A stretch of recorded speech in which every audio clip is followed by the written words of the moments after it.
Yonder Radio here, rural conversations with national reach. I'll be your host this next hour. My name is Jared Iwi, and along with me are so many great things to come, including a conversation about weaving. That looms. Just trying to stitch in some wordplay to the fabric of this show. So all that on the way, along with trivia.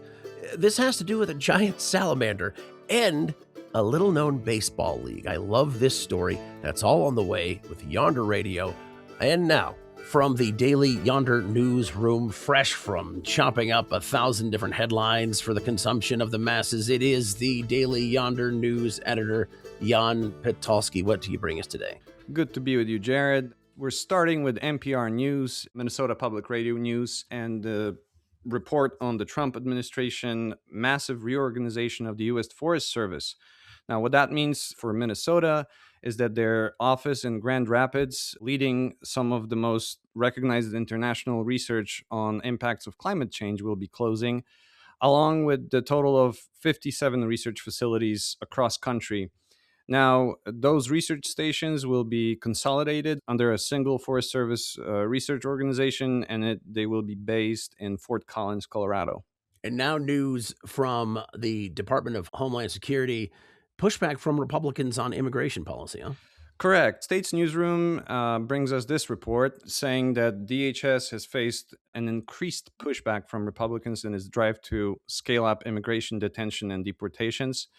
Trump has this goal of removing 1 million immigrants without legal status each year.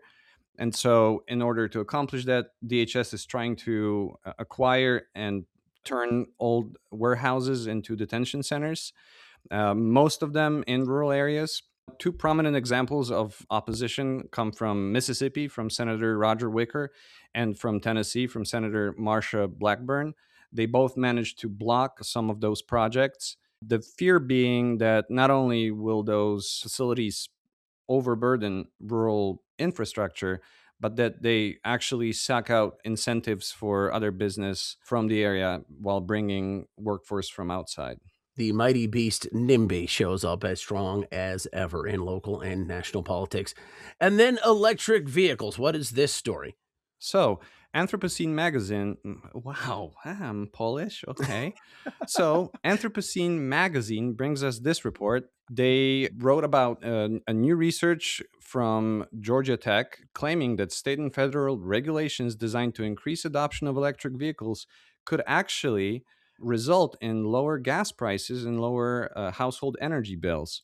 Now, there's a lot of detail and really cool science to it, but the bottom line is this. They also looked at different social and economic strata being differently affected by this type of positive regulation.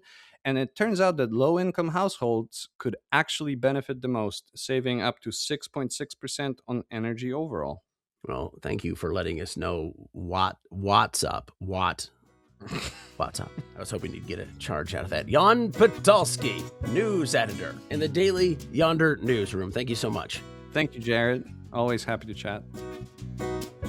Once again, that was Jan Petolsky, news editor of the Daily Yonder. Up next, talking with reporter Anne Valine, who has been covering the challenges of childcare shortages in rural communities. She's going from Alaska to North Carolina. I'm living in between there in Colorado. My oldest kid is off to college, and I still wake up in a cold sweat after dreaming that daycare has been canceled. So this sticks. But luckily, Anne has been learning from communities that are using creative methods to solve this problem and benefit everyone while they're at it. One story is called Plex's Pods and Micro Centers. New family childcare models are bringing businesses and families back to Main Street. So, Anne, help me out here. What is a Plex and what is a pod? So people usually think of big childcare centers where kids are in separate classrooms based on their age, and they rotate to a different teacher every year. Plexes and pods are, in contrast to that, structures that are designed for family childcare homes. So they're settings where small groups of kids, usually just 5 to 10 kids, are cared for in a mixed age group with a single caregiver. The city or the county, some other entity, has built a residential-like space specifically for childcare. And then the difference between plexes and pods is simple. It's just size. A plex is a duplex or a triplex, so multiple rooms, each of which is occupied by one family childcare provider. Pod is just one house. People are thinking outside the box, or thinking outside the toy box, maybe, for daycare. And you have two articles here on dailyyonder.com, one about plexes and pods, and one about states tackling the challenge of rural daycare. And we're going to intertwine both of these. Tell me about this project. For rural communities, smaller, family-like childcare settings dispersed across the area are the right fit in places that don't have the population density to support big, centrally located childcare centers. Yeah. And a lot of parents prefer that. That's the other great thing about this, right? Parents prefer a mixed age setting, especially for infants. They like that they can have the same caregiver for 4 or 5 years, and that person becomes part of their family, really. It matches their own cultural traditions and language. And they can go to work. Yeah, and they can go to work, exactly. Yeah. The things that are difficult and that these communities are trying to solve have mostly to do with outdated regulations and zoning ordinances that govern childcare. They're different in every single state. A lot of states have regulations that say licensed family childcare providers have to operate out of their own homes that they also live in. The same thing with larger programs. So, like a 30-child micro center often has to be located in a commercial space, things that are just cost prohibitive for a small program. You know, I go back to my hometown of Walden, Colorado, and there's a lot of empty buildings on Main Street, but Medicine Lodge, Kansas, you found, is using those spaces for childcare. Yeah, this option as a real solution for their town. These solutions are led by people locally. They're a collaborative effort to strengthen the town's infrastructure for the good of everyone, for kids, for parents, for employees, for residents. People who don't have kids still benefit from the fact that young families stay in their town, stay in their workplaces, and are, building a community that everyone enjoys. Now to Brooke Garvey, because she seems like someone who really epitomizes the locality's understanding that they need to change regulations so that she, A, can live her dream, and B, watch kids while C, the parents go to work. Tell me about this story. In Mapleton, Minnesota, Brooke Garvey takes care of 6 kids in addition to her own 2 children, calls her program Tiny Roots. I really love that title. So that one-bedroom house was funded by the Mapleton Economic Development Authority, and she couldn't possibly finance the cost of starting up a childcare business in her own home. So she was just delighted to find this opportunity in Mapleton, Minnesota. An outfit called the Business of Childcare helped her get licensed and supported her, the training, and then provided this house, which she leases at low cost to set up her business. So it's sort of a turnkey. Here's the place with all of the supplies and equipment for childcare, designed specifically for that. So she opened in December of 2025, and Tiny Roots is going strong. And I'm just going to test my Anne Valine journalistic terminology. What Brooke has is a pod. Correct. Yes. Yes. Now, when it comes to pods and plexes and all the future of childcare, something in the article about states tackling the shortage is the Imagine Institute. In 2025, graduates of the Imagine Institute opened 198 new licensed family childcare businesses. Since 2018, 91% of the 865 family childcare providers who have completed the program remain in operation. You are just bringing us warmth and success. That is a great success story. The strategy of reducing regulations, that's something that many states are working on, is sort of about lowering the barriers that keep family childcare homes from opening. What they're doing through the Imagine Institute in Washington and in some other communities is giving caregivers a boost to get over that fence, so sort of lifting them up. And they're doing that by providing some of the training, reducing fees, and helping them get licensed. It is funded by the state, and it invests in the pipeline of caregivers.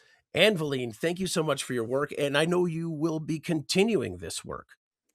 I will be, and I spent a week traveling around the western part of North Carolina talking to family child care providers about their recovery from Hurricane Helene. And I should add, Jared, that I've just become a new grandmother myself, and so I'm living this challenge of finding childcare even as I'm reporting on it. Well, congratulations. I happen to have witnessed grandmas being the most powerful people on the planet. And that's not just because they gave me candy when my parents wouldn't, but still, it worked. Thank you so much, Anne. This is great. Thank you. That was Anne Valine reporting on some of the innovative ways rural communities are tackling the child care crisis. You can read more of her reporting on this topic at dailyyonder.com. We're coming in hot with actual bands that we are finding throughout the country in rural areas, bands that might not get the attention, like the Catgut String Band. We're talking to Jesse. He's on the fiddle here.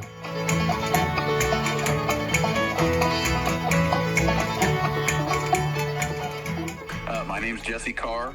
I've been playing the fiddle since 1990. Well, the violin, that is. I took up fiddling in my mid-20s, and I'm now managing a shop. I play it every day. Catgut String Band, that's Jesse. My buddy Brent Bolin found them at a place called the Pickin' Parlor in Kansas. And if that doesn't warm your soul, that there's still some place in the world called the Pickin' Parlor, then I don't know what will. Now, off the air, you were talking about growing up in a violin family. Was this a moment of rebellion, going to fiddle? No, it was after I'd moved out. But actually, my parents were into fiddle music, and I wasn't. I was into punk rock, heavy rock, blues guitar also. And then I just moved to Lawrence, Kansas, where there were, every block or so, there's a band practicing in their garage on nights. And I actually met my neighbors and just started kind of playing this kind of music and just absolutely fell in love with the community aspect of it. When you want people leaving your show, what do you want them to leave with? I grew up with this kind of music and going to bluegrass festivals. This is a little bit different than bluegrass. This is before there was bluegrass, and it's a different kind of music, Appalachian string band music or old-time music, which encompasses more than just Appalachia. To be able to get this kind of music out there, I want to expose people to this. It's such an accessible hobby. You can pick up a fiddle. You can learn it in a year or two. There are groups of people playing this kind of music on porches and in houses year-round. I manage a violin shop. We have a jam every Friday. And, people come to listen. People come to just sit down and have a good time, maybe have a beer. And a lot of people come just to try to learn new tunes and show off tunes they learned at festivals over the summer. It's just a really great, amazing hobby. And then a big shout out to the Sunflower State, as you and the band are from all over Kansas. We're based in Lawrence and KC, and then Jeremy comes up from Wichita. So we don't play as much as we'd like to. But when we do, we make sure to have a unique set list. We try to only do it when our core members can be there. We try to make it the best show we can, and Winfield is really like our homecoming. We're all there for a week and a half, and we get to hang out and jam together. It's just a great time. And, well, you mentioned Jeremy, and it should be said that he might be a wonder of the natural world, as he is your percussion. He is clogging and snapping all the way through these songs. He clogs, he plays bones.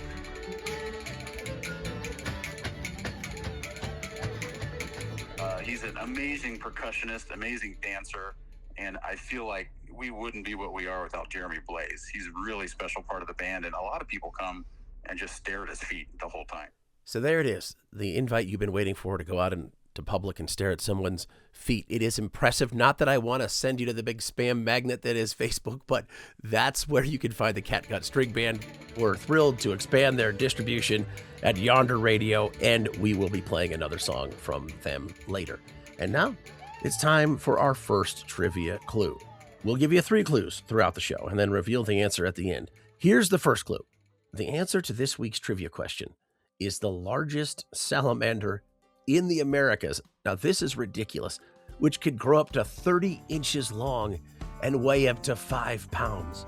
So think on that one. Or maybe you don't want to think about an unusually large amphibian. Totally optional. With more on the way on Yonder Radio. Yonder Radio, rural conversations with national reach. Now it's time for this week's Living Traditions segment, which explores folk traditions in central Appalachia. Today we're talking about weaving, one of the world's oldest crafts. There's evidence that people around the world have been weaving for at least 30,000 years. In Appalachia, indigenous groups like the Cherokee and Shawnee had developed robust weaving traditions using plant fibers. And then European settlers colonized Appalachia in the mid-18th century. They brought their own styles of weaving. These days, weavers throughout Appalachia are thinking about how to make the craft more accessible to beginners. And they're finding ways to connect in person for mentorship opportunities. And now we will weft and warp our way through the story with weaver and reporter Tony Doman.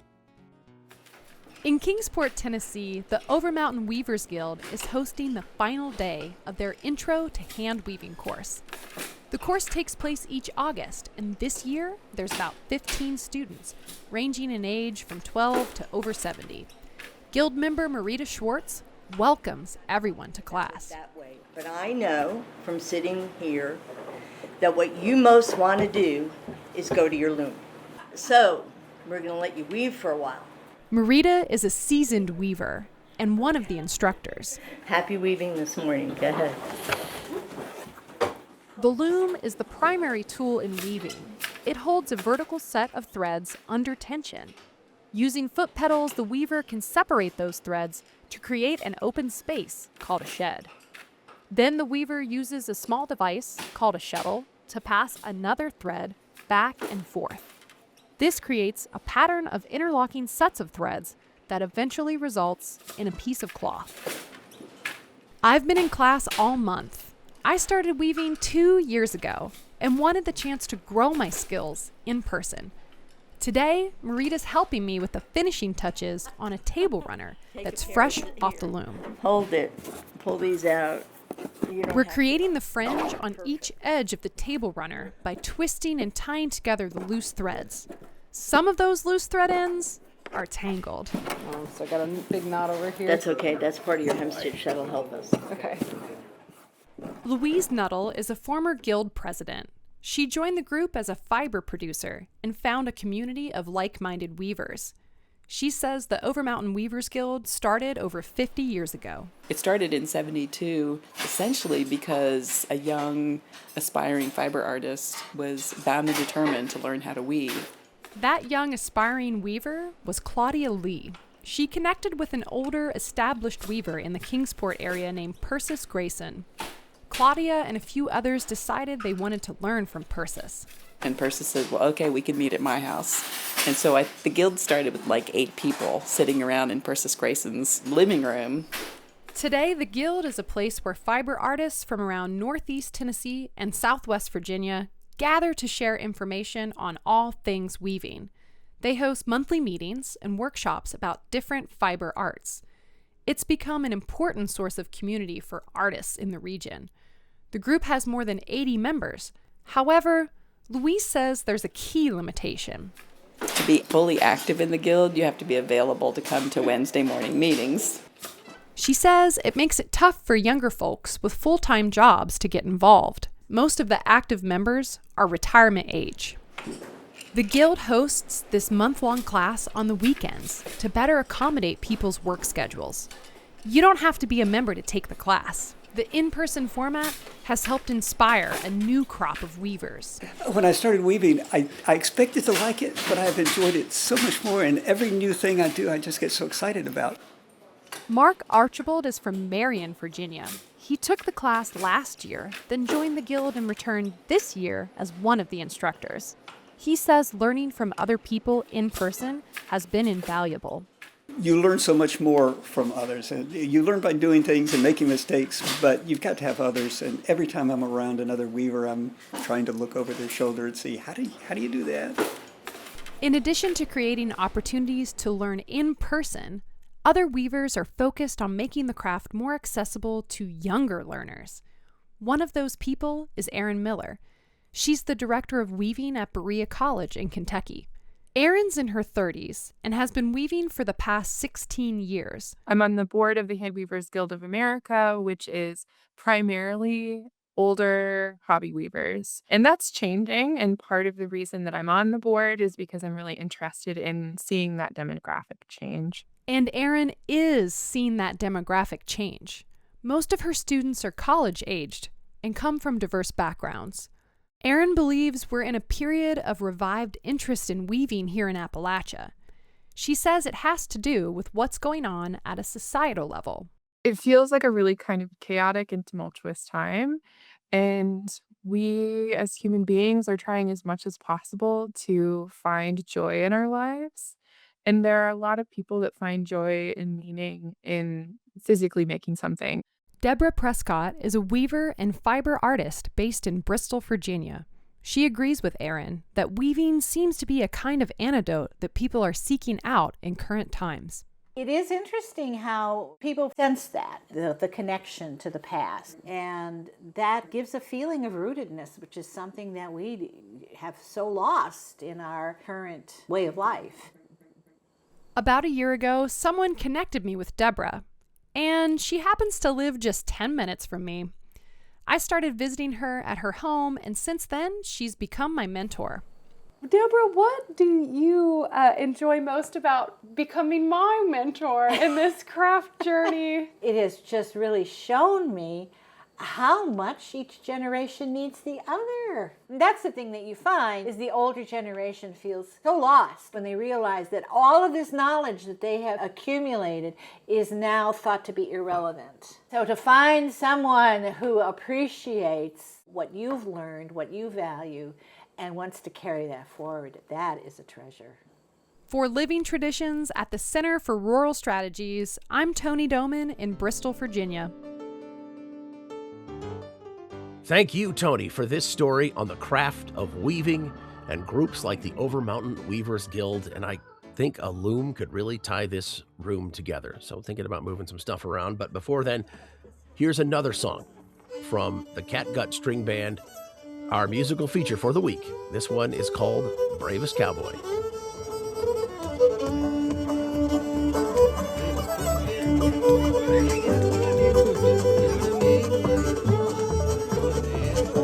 I am bravest cowboy who ever roamed the west. I've been all around the Rockies, got bullets in my breast. In 1862, I joined the infantry band. We marched from San Antonio down by Rosenwald.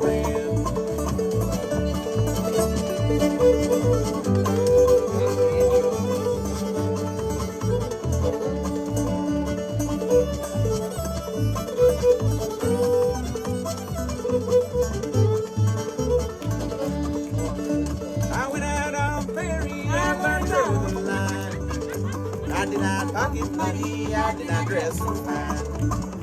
I went out on prairie, I learned to rob and steal. And when I robbed that cowboy, how happy I did feel. Yeah.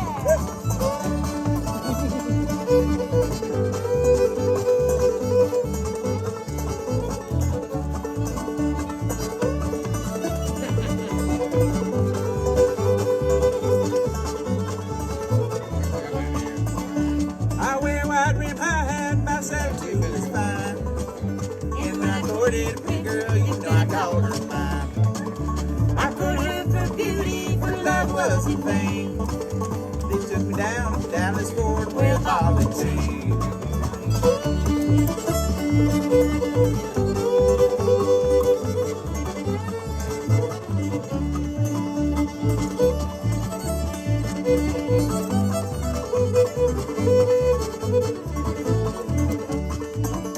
I am bravest cowboy who ever roamed the west. I've been around the Rockies, got bullets in my breast. In 1863, I joined the infantry band. We marched from San Antonio down by Rosenwald. One more.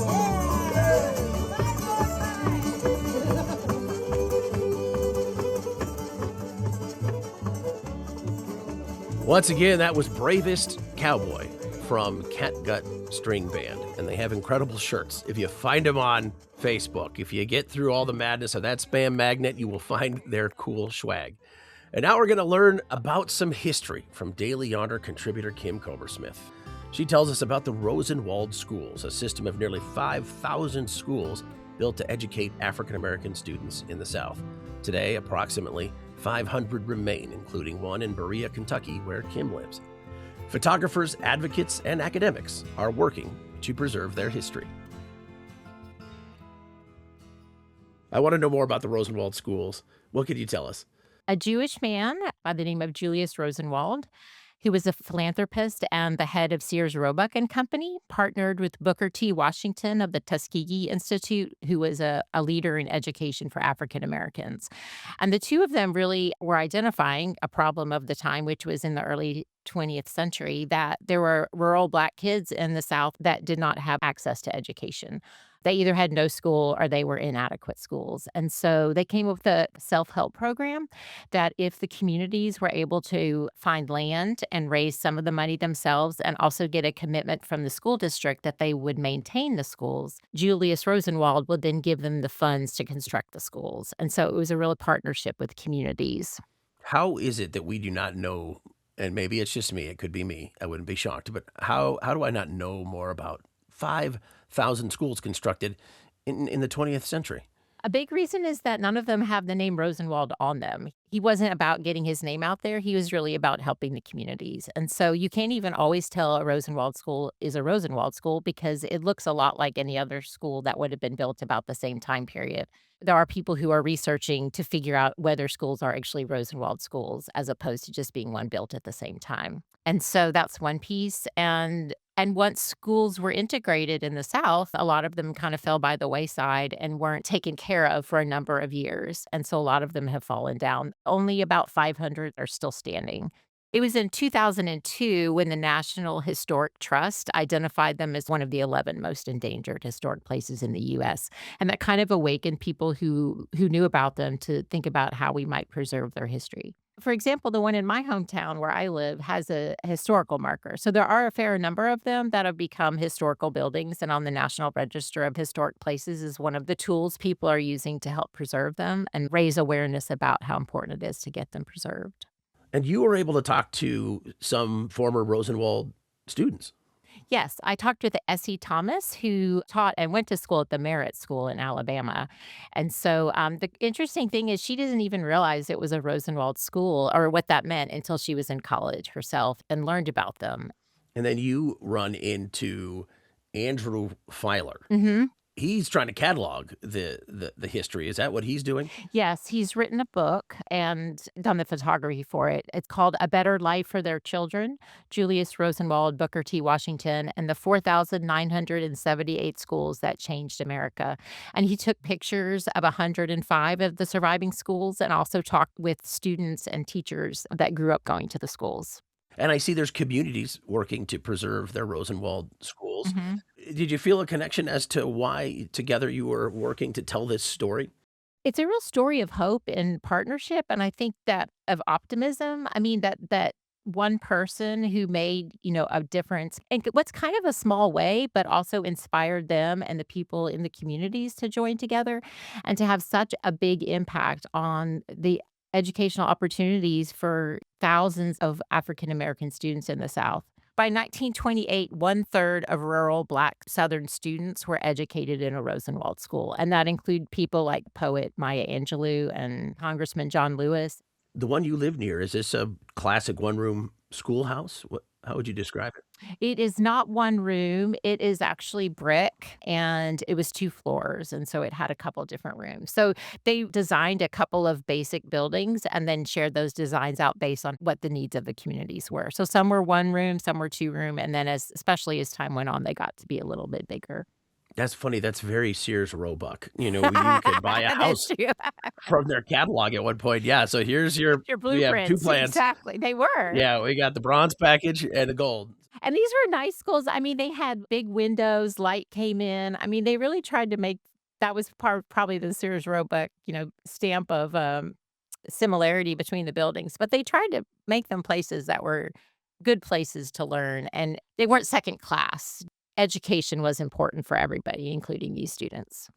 Yeah, this is an impressive building, the one that they're restoring in Alabama. It's in Bullitt County. And yeah, that looks like a quality structure, two-room schoolhouse. And so happy that people are appreciating and wanting to preserve the history. Mm-hmm. And there's actually a movement to make a national park, historic park. It's been partway through Congress, but it hasn't been completely approved yet. And it would involve some kind of visitor center in the Sears Roebuck building in Chicago, hopefully, and then a small number of Rosenwald schools that are in good shape across the country. And then they would also add a network of other associated schools that wouldn't officially be part of the park, but they would be places people could still visit and learn the history. I absolutely love these undiscovered gems that reach beyond their presence and into today. One of the things that Filer said to me is that, we live in a deeply divided America right now. And looking at this story is really important right now because it's a story of optimism and how just two people got together with other communities and made a big difference. It's remarkable. 5,000 schools from two people.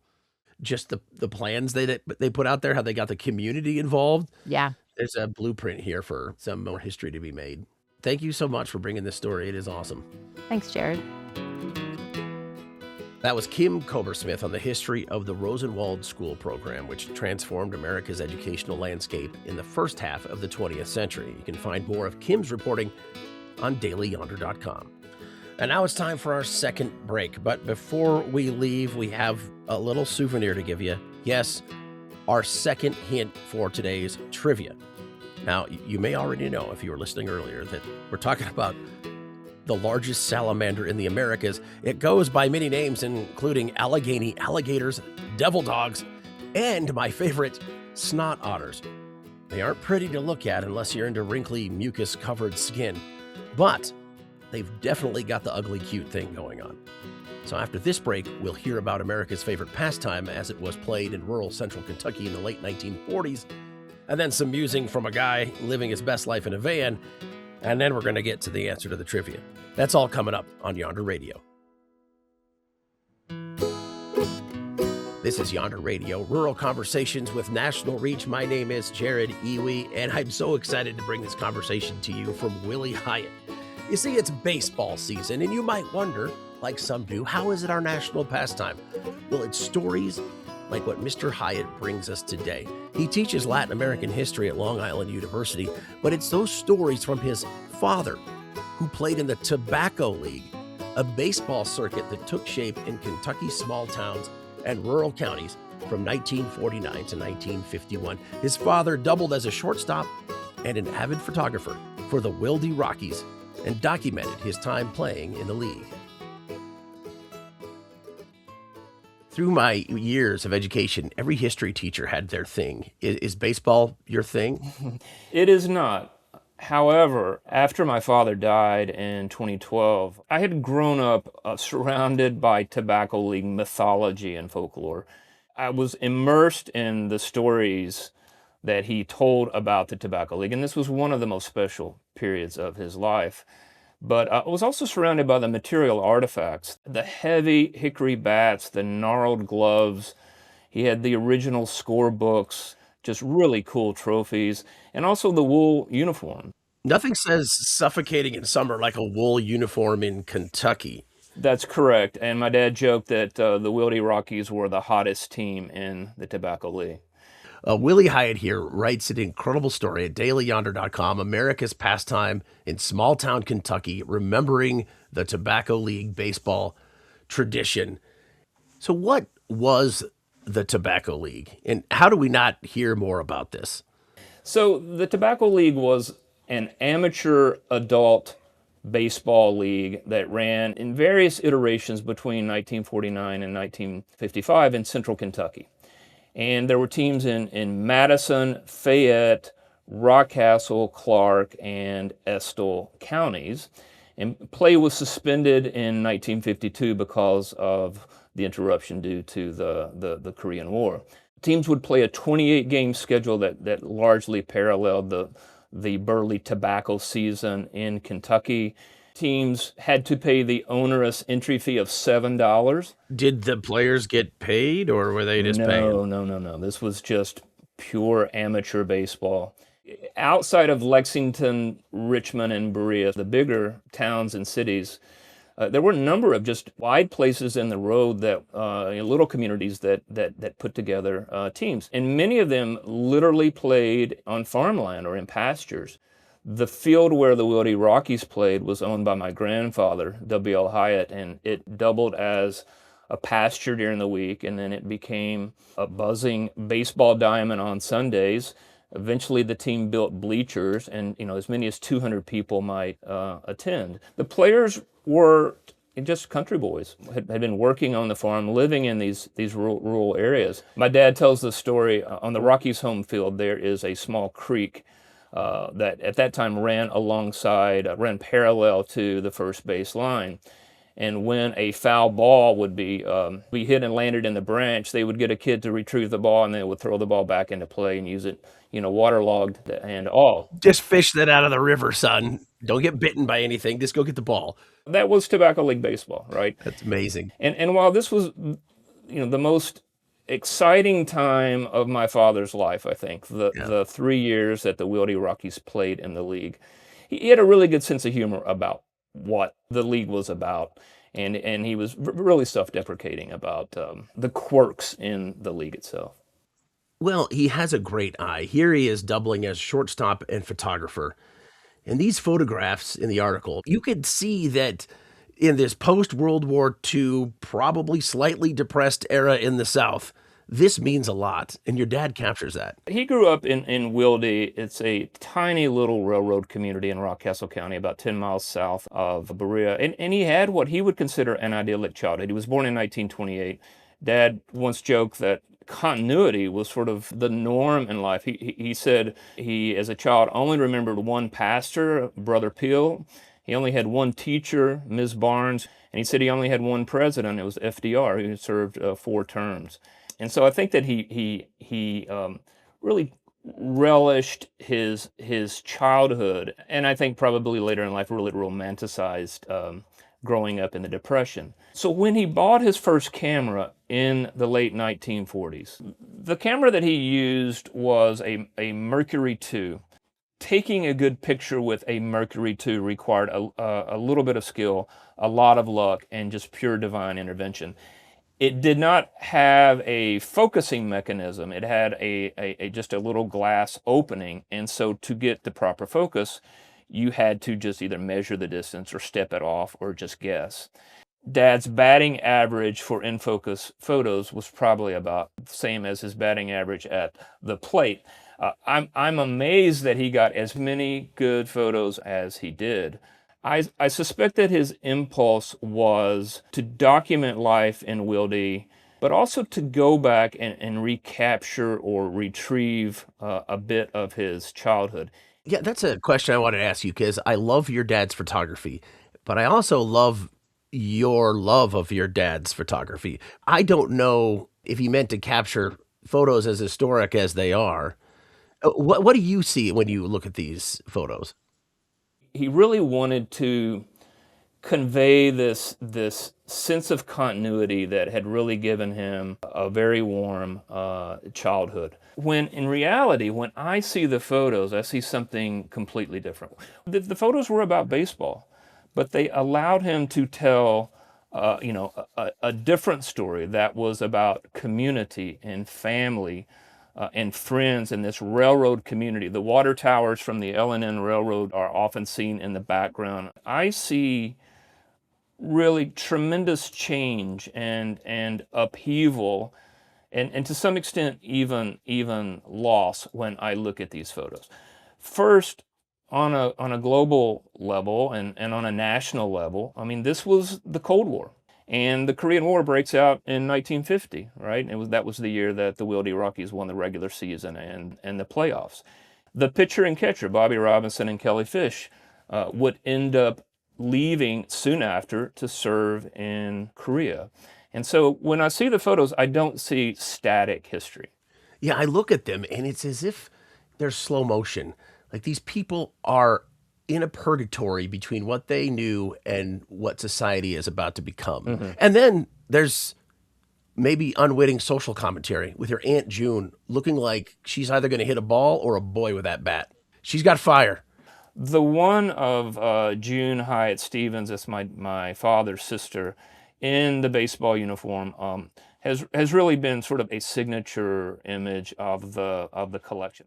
And unfortunately, my aunt just passed away just a few weeks ago. Was she ever able to go on and play competitive in anything? She did not play baseball. What I assume happened that one afternoon was that she decided to dress up in uniform, and she goes all the way down to the stirrup socks and the cleats. But that's the image that really has captured, I think, the imagination of a lot of outsiders. Well, just brilliant. Great story. Love the photos. I wish I could have met your father, but especially your Aunt June. I just know she's got fire. She should share some zingers. Can just see it in that photo.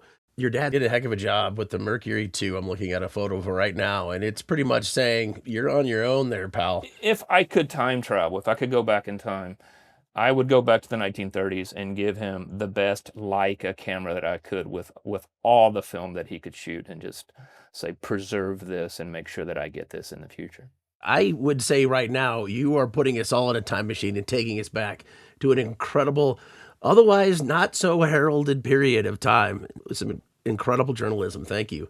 Well, any day that we're talking about the Tobacco League is a good day. So thank you so much for the opportunity.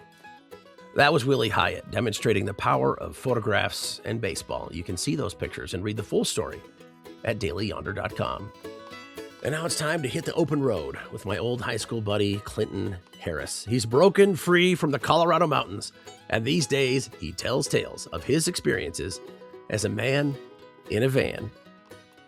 Some of you might have that friend, like I have, in Clinton, who is on the road in a schoolie, which is a small school bus that he has renovated. And now, Clinton, tell me, you've been on the road. We're going to get to the psychological parts coming up, but where have you been that you can recommend? Oh, man, there are so many places to list. Some of the cooler experiences that I've had, though, this trip were like New York, like upstate New York. I went to Niagara Falls. And as I left Pennsylvania, I kind of questioned myself. It's like, did I do the right thing this trip? I was just like, what am I doing out here? And I crossed into New York, and I went into Amish country from Pennsylvania. And there are people like driving buggies and like people walking on the side of the road in clothes that look like they could have come out of the 1700s. And I was just like, this is why you're here. These are these experiences. These are things that you couldn't have seen anywhere else, really. And as I kept going, I found other things too, especially in the rural areas. They had kiosks on the side of the road, and you could just grab a half dozen eggs and a jar of maple syrup. And as long as you stick some cash in the jar that they've got there, you're good. And I just hadn't seen that in other places. I mean, other places have become so cynical, I think, that they're on lockdown. And these people were just like, hey, I'm selling eggs. It's the honor system. Oh, there's no system I honor more than that one. I get so excited when someone says, you know what, I trust you. And I'll get more eggs than I need. Yeah, definitely. Clinton, how has the reception been? I know you and I growing up, if somebody rolled into town in a cool little school bus, we would lose our minds. Yeah, exactly. People are very warm and friendly, especially it's kind of my bias. It's like I tell people I live in a bus. It's become my personality almost. And they just light up. They're like, oh, I want to do that so much. That's a great way to break the ice with a conversation, especially with a stranger, especially in a rural place where people are kind of leery of newcomers. Because let's be frank about it, one of the worst parts about being in a rural community is newcomers come in and you just think, what are they here to take from me? And I'm glad you're out there proving that you were there to give. And if you could segue here, if you could give us just some more ideas of what you've seen and where to go. I mean, there's a lot of little buses out there that people want to renovate and get on the road. This trip, the coast of Maine was incredible. The food has been amazing. I could just graze my way across everything. I wound up stopping off the Serpent Mound. I don't know if you remember that from history books. They always showed us the mound builder right. Yeah, culture. yeah. stopped off the Serpent Mound in Ohio. Honestly, that was a neat experience. And I was at Chaco Canyon during the solar eclipse, and I'm standing on this bluff above Chaco Canyon, which they theorize was like this astronomy thing where they set up like rocks and they set up poles and stuff, and it was an observation point. And here I am during a celestial event, and there was a guy playing a flute in the distance and stuff like that during the eclipse. I was just like, this is unreal. An eclipse, a flute, you are qualifying for at least cinematic interdimensional discovery. And I want to take it back to you and your mental dimensions, because at least me, maybe a more fragile human, I would start to get lonely. Have you dealt with that? It's funny. It does get lonely out here sometimes. But my thought about it is I've been the loneliest I've ever been in a room full of people. If you can get used to yourself and be comfortable in your own skin, you're never really going to be lonely. I have a dog, and she's a great companion. She helps me overcome the loneliness. I'm connected with people online, old friends that I text, and we call every once in a while. But there are some days where I actually really like the loneliness. I like the solitude, and I'll be someplace without even a satellite signal, and I just kind of shut down. I get a lot of writing done. It kind of appeals to me, just from my personality type. And you can either draw from that or you can let it drive you crazy. Well, many props to you. You're doing that thing. And to highlight what I mean is you're surviving by writing while you travel. So where can people find more of Clinton's van life adventures? I just had my 4th article in Rova magazine. It's a van lifer magazine, and that's ROVA. And I had that published this last month. Perceptive Travel, Tim Leffel's travel magazine for van lifers and other vagabonds of different shades. That's online, which is lucky enough. Okay, this is awesome. Yeah, I've just been lucky enough and just dare I say, blessed to have people say, hey, we really like your work. Well, as they should. Thank you so much, Clinton, and for all of us, if you could just be out there keeping it interesting. Definitely. Every day is a new adventure. That was Clinton Harris, making us all jealous of his roving adventures. And now it's time for our final trivia clue. We're talking about the largest salamander in the Americas, a not-so-appealing snot otter that can grow up to 30 inches long. Here's the last clue. These animals are found primarily in the streams and rivers of the Appalachian Mountains and are celebrated in an annual festival in Spruce Pine, North Carolina. Did you guess it? Without further ado, the answer to this week's trivia is the hellbender. No one's quite sure how the hellbender got such a dramatic name, but a folk story says that early colonists thought the large but completely harmless salamanders were from hell and bent on returning. Hellbenders spend their entire lives underwater and breathe through their skin. This cutaneous respiration means they can only live in pristine, fast-moving waters. Biologists consider hellbenders an indicator species because their presence or absence tells scientists about the state of the river environments. Their habitat range includes part of 15 states, from southern New York to northern Georgia. The number of hellbenders is declining and is considered near threatened. Hellbenders are elusive, but you just might be able to spot one burrowed under a rock in a clean Appalachian river. And there you go, the answer to our trivia. And also, I think a good answer to what is a friendly insult that I can hurl at loved ones. It's snot otter, people. I mean, we are really losing out if we don't work that into our lexicon a little more. And you are not a snot otter. You are so appreciated for listening to Yonder Radio. You can check out the podcast or share with friends by simply going to our website, yonderradio.com. Thank you for listening to Yonder Radio, a production of the Center for Rural Strategies, publisher of the Daily Yonder. I'm your host, Jared Ewey. The Living Tradition segment was produced by Nicole Musgrave. Thanks to Don Castle and the Tennessee Sheiks, Steph Gunno and the Lone Tones, Quincy Ponfair, Leo Posel, and Tim Merima for the great music. Our editor and producer is Susanna Brown. This episode was also produced by Anya Patron-Slepian with additional support from Alana Newman and Julia Tilton. Our executive producer is Joel Cohen. The executive in charge of production is Adam Georgie. Yonder Radio, rural conversations with national reach.